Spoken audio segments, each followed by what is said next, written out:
আসসালামু আলাইকুম বন্ধুরা, দেখেন আমার ধুন্দুল চাষ বাগান বাড়িতে কিছু অংশ ধুন্দুল লাগানো হয়েছিল। দেখেন অনেক সুন্দর, অনেক বড় হয়ে গেছে ধুন্দুলগুলা। দেখেন আজকে গুড়ি দিব। হ্যাঁ, ডুগা ঝেড়ে চতুর্দিকে এলোমেলো হয়ে যাচ্ছে, গুড়ি না দিলে সমস্যা হয়ে যাচ্ছে। ওই জন্য আজকে গুড়ি দিব। দেখেন 4টি গাছ লাগানো হয়েছিল, গাছগুলো অনেক বড় হয়ে গেছে।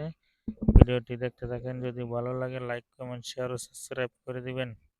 দেখুন বন্ধুরা, অনেক সুন্দর। এই দেখেন এর নিচে এবং নিচে লাল শাকও দেওয়া হয়েছিল। এই দেখেন ডুগাগুলা আমার বাঁশে পেঁয়াজ দিয়ে রেখেছে। আজকে সুতা দিয়ে ঘুরি দিব।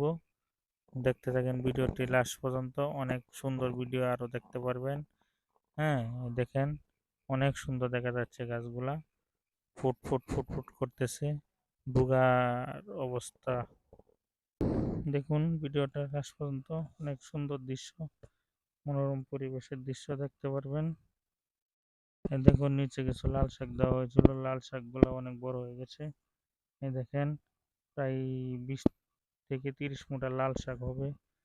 দেখেন বন্ধুরা, অনেক সুন্দর ভিডিও। আপনাদের ভালো লাগলে কমেন্টে